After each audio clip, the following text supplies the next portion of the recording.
All right, hi everybody. Thank you for joining me.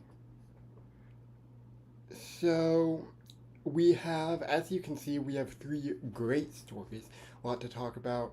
Two space stories, and then we have an astronomy story at the end. All right, so first, let's talk NASA. So, there's a lot to this story. We're going to be talking about Trump and NASA, his director pick, the Department of Government Efficiency, which is run by, well, it was run by Elon Musk and Vivek Ramaswamy, who is another entrepreneur. Now it's not really run by either of them. And so Vivek resigned, stepped down, whatever, to run for governor of Ohio, and then Elon cut back his time a lot to focus more on Tesla and his companies. He said he's completed his work, I guess, to cut the deficit by $1 trillion, which was his like baseline goal.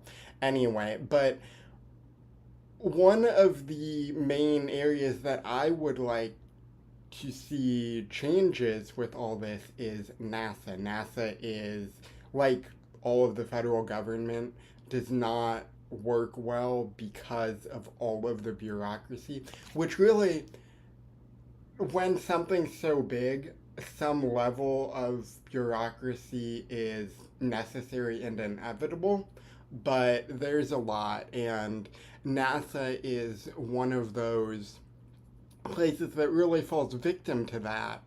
And that's one area that I would like to see changes. And I would like to see changes in a few different ways. So first of all, the culture, also the structure of NASA, and how they go about exploration and what they do for exploration. So let's talk about all that. And of course, also in the next story, when we talk about SpaceX's ninth Starship test flight, we're going to touch a little bit on what it means for NASA's Artemis program.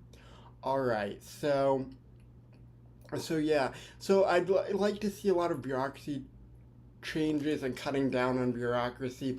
I think the two things that I would most like to see is a change in really just the culture at NASA. I guess that's the biggest thing, culture in terms of NASA's ambitions. I think NASA for so long, ever really since we went to the moon, and then that was just kind of the peak. And when it's like, we did all this stuff to do something that nobody has done in history and then just kind of backpedaled. I mean, we sent humans to the moon and then we just go to sending probes to other planets. Like, I understand obviously there's certain reasons that you can't send humans to certain planets, right? The gas giants, for instance, no surface. But it's just like, I think the ambition that was there during the 60s, during the whole Apollo era, is not there anymore to a large extent, which is obviously a huge problem. I hope the Artemis program can kind of bring that back, and a lot of that's involving the public as well, and so that's something like I'm currently working on a project that NASA has for a zero gravity indicator.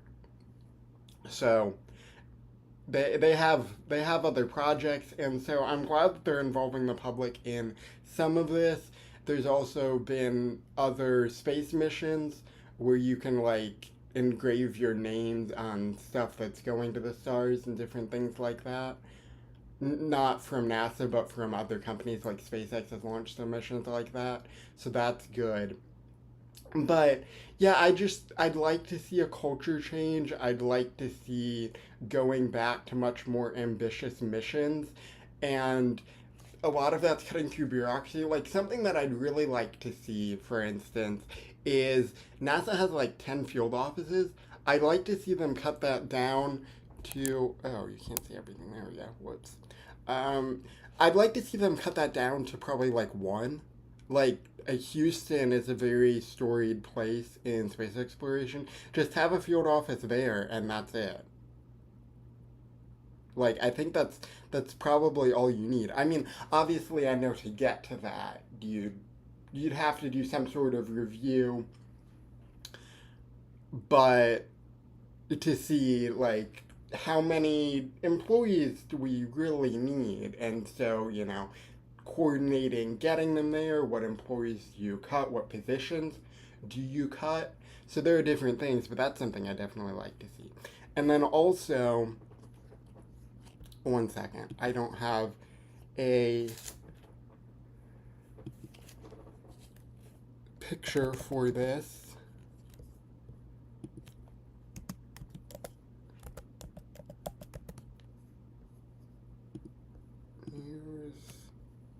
All right, one second.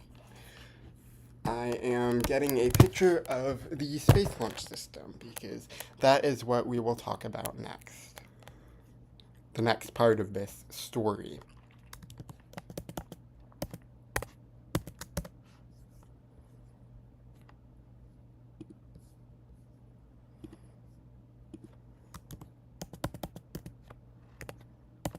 Because the SLS, they need to cancel that. And so we're going to talk about that and all of the reasons that they need to cancel that. Because it's just such a symbol of government bureaucracy and waste. And not just that it's that, but it's not economical, it's not technically necessary considering the other things that we have, particularly as we're going to talk about in this next story here, the SpaceX's Starship. Because that's another heavy lift rocket. NASA can use that. They can contract that. And there are so many advantages to SpaceX's Starship that are not in NASA's Space Launch System.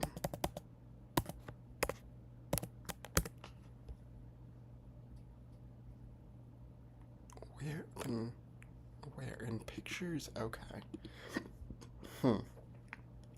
Okay, I'm having trouble getting this image.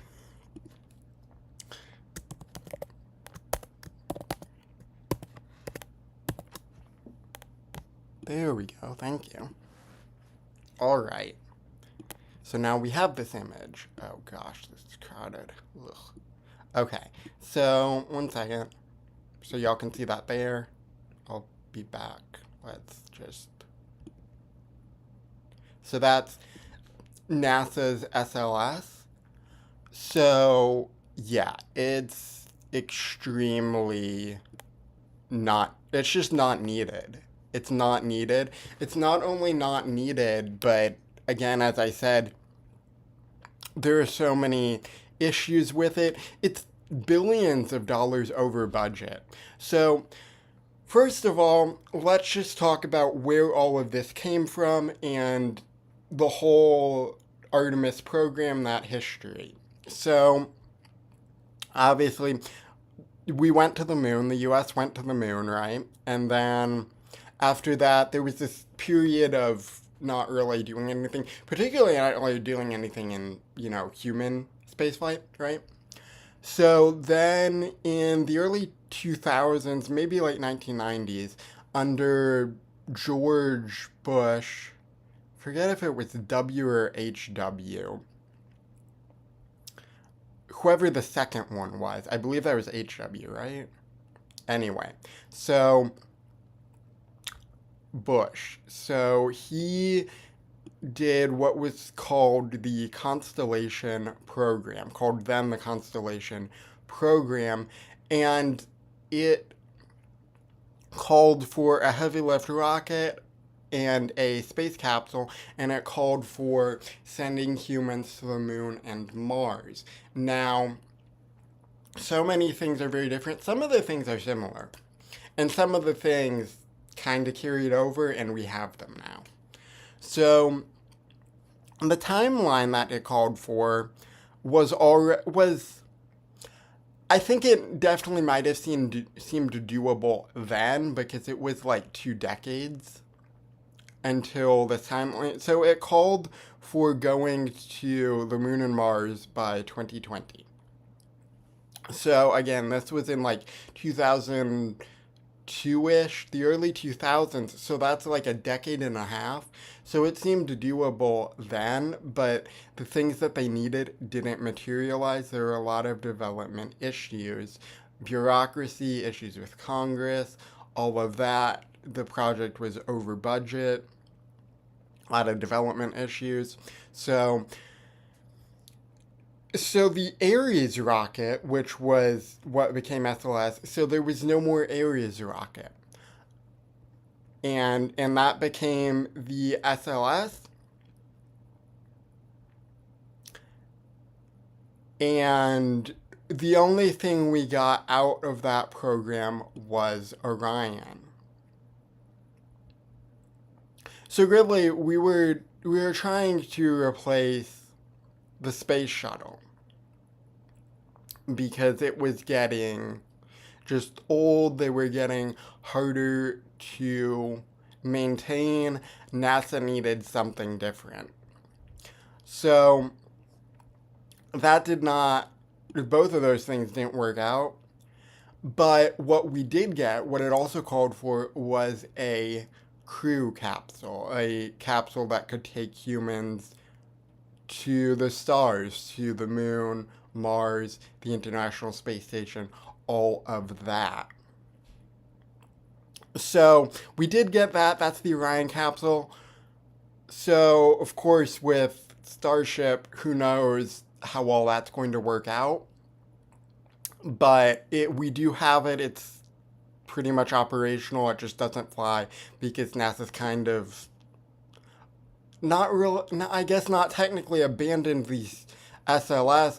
But again, as I said, why the SLS is impractical is because it's not fully reusable. It's not even mostly reusable. Like, for instance, SpaceX's Falcon 9.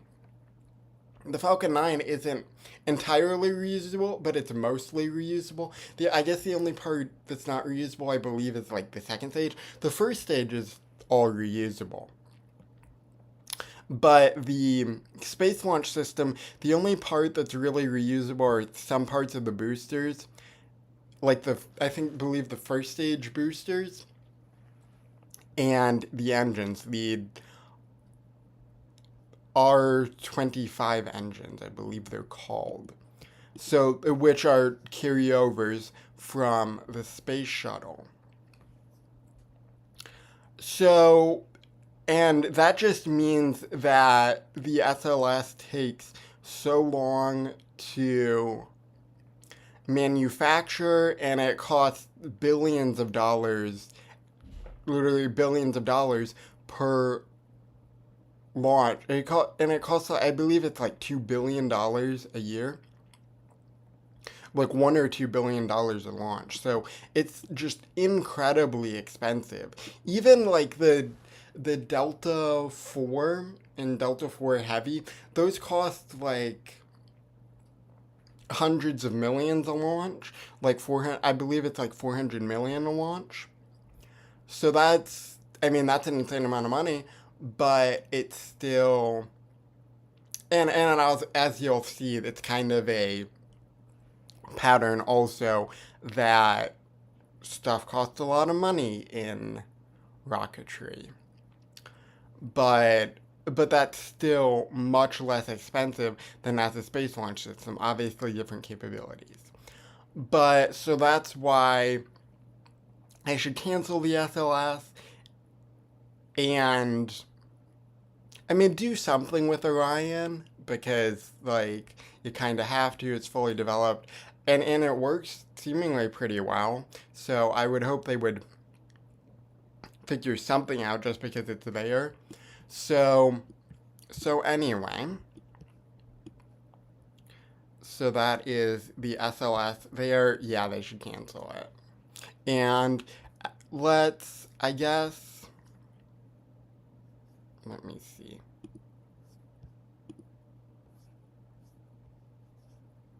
So,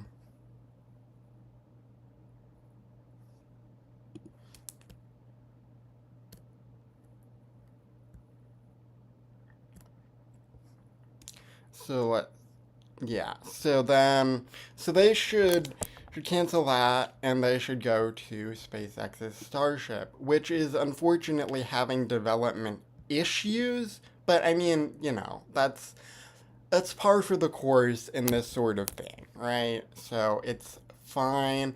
It's it's mainly just that there's basically no way that they're going to make the ambitious timeline that Elon Musk said. Of course, it's Elon Musk. He's like a hyper optimist.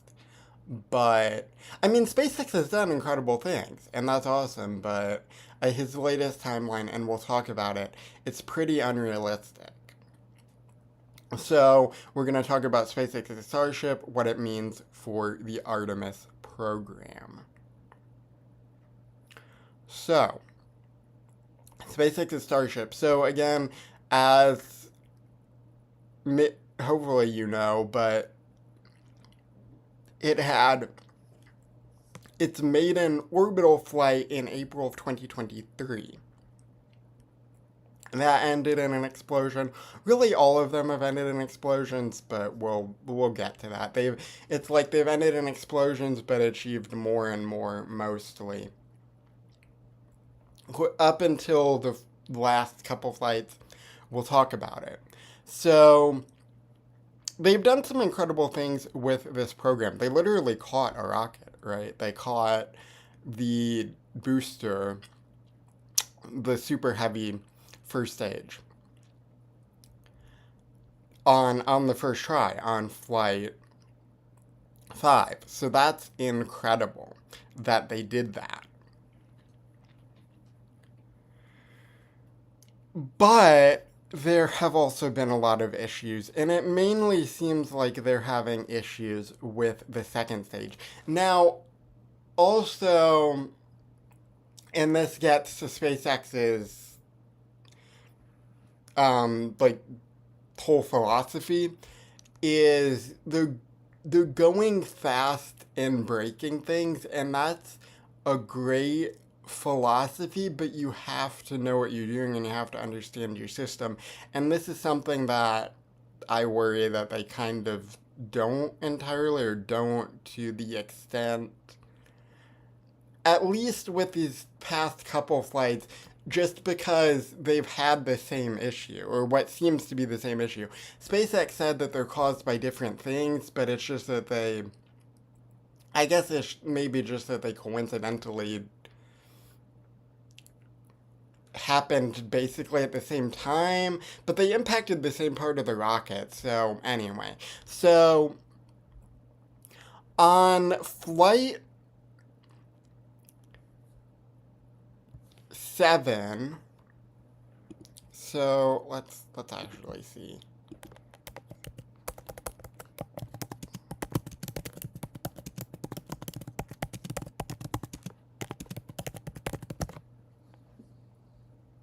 So, Flight 7 exploded during its ascent burn due to a propellant leak in the aft section, specifically above the engine firewall. So this caused pressure to build up faster than it could be vented, which caused the rocket to explode. And now Flight 8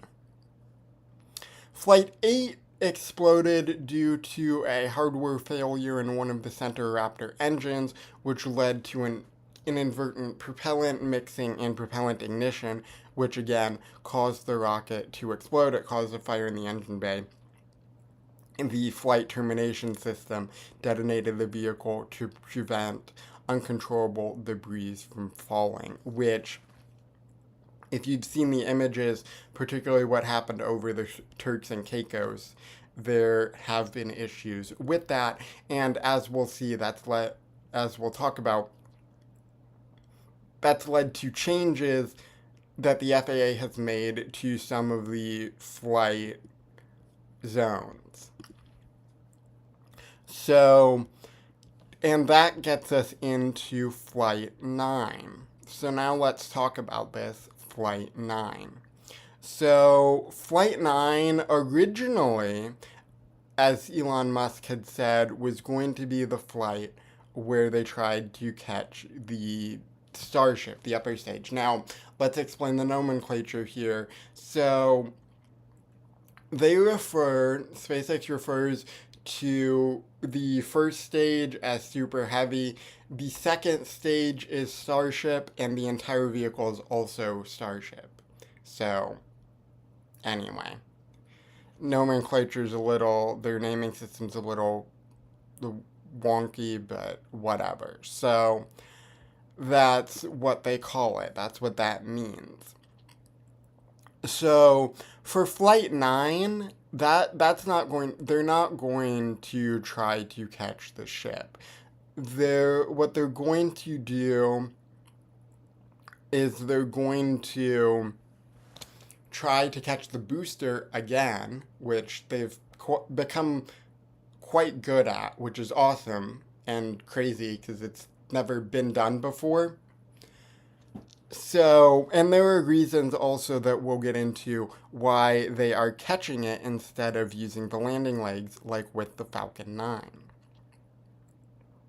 But they're not going to catch the upper stage, the Starship second stage, yet.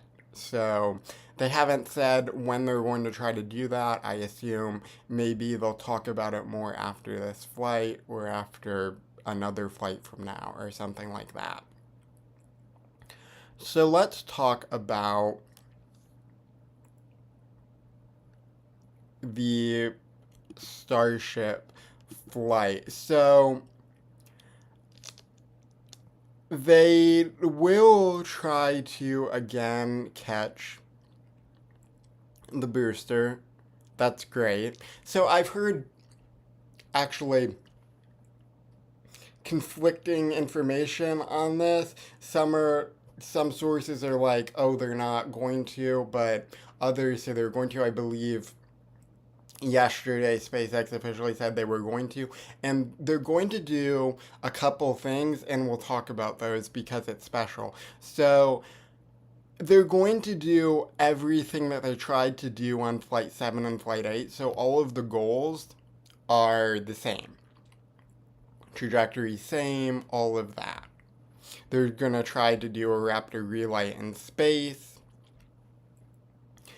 They're going to fly Starlink simulators, dummy Starlink satellites to test that. They're going to try to do propellant transfer, I believe. The first time they tried it, it was never really confirmed. It was confirmed, I believe, that they tried it, never really confirmed if it was successful, but I believe it was. So they're going to do that. So it's mostly the same, not really anything much different, except for what they're doing at the last part with the Super Heavy booster. So the last part, they're going to, first of all, the booster is going to come in at a higher angle of attack higher angle of descent, really, to test different landing profiles. And the other thing that they're going to do is they're going to shut off one of the 3 Raptor engines. They're going to shut off the center Raptor engine to see how the vehicle behaves. So this flight is currently scheduled for Tuesday, May 27th. The launch window opens at 6:30 p.m. Central Standard Time. I will have a breakdown in like a day or two after that, assuming it's on time. It does actually happen Tuesday night. So I'll have a breakdown of that Wednesday or Thursday, also full launch, stuff like that. So full coverage. So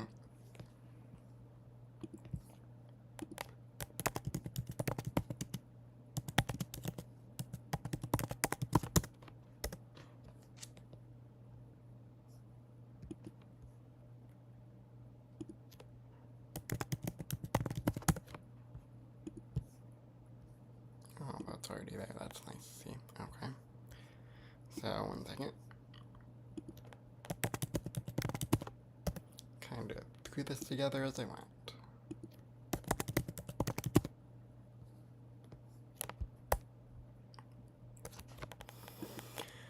So that's going to be very fascinating to see what they do with that. So 1 second and we'll get to the next story. So, oh, this is a good picture. So that for instance, for reference, is all of the Raptors, Raptor 1, Raptor 2, Raptor 3. So that's good to see. I'm going to make it smaller because you can't see my face. There we go. Okay, so that is... Oop. No, that doesn't work actually, does it? That sucks. So Raptor 1, Raptor 2, Raptor 3. So those are the Raptors.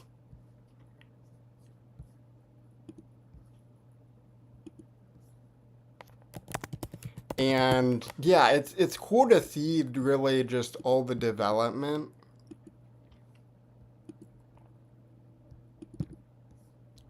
That SpaceX has had with the Raptor system. So, yeah, unfortunately, I can't really do anything about that noise, unfortunately. Oh, well. So, that's just going to have to be how it is.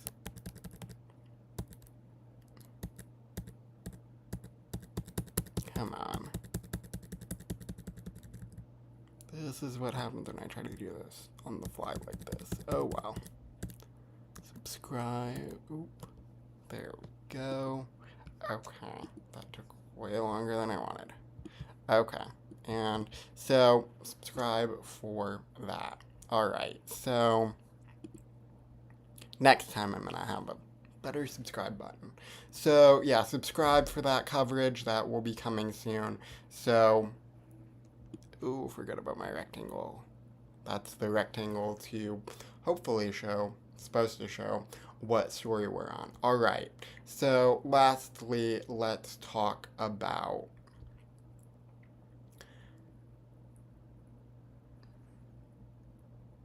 the Corona Borealis nova. Alright, so this is a nova. Occurs every 80 years or so. Roughly 80 years. And this is one that NASA has said is going to explode. They've said imminently, they've said soon, you know, whatever your definition of that. Imminently means very soon, obviously. Imminently means basically right now.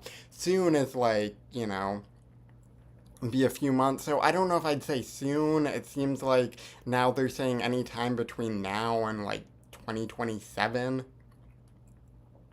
Like, I understand it's roughly, I believe it's roughly 79 or 80 years, so it could be, you know, 81, maybe 82, or it could be 77. Obviously, that's not happened. So, it's roughly 80 years. We'll see what happens with that. But it's a recurring nova. It's...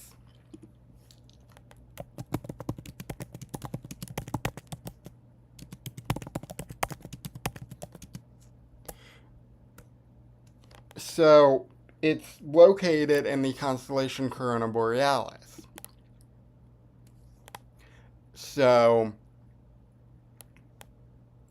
that will go nova, which just means it'll explode, really.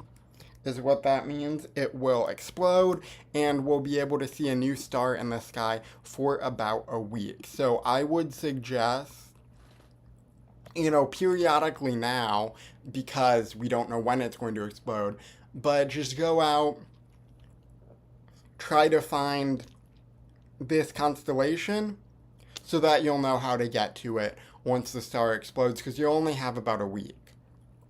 So definitely know where to find it. You're going to be able to see it though. As long as you know where to look, the star will be visible without any sort of optical aids. So that's good to know.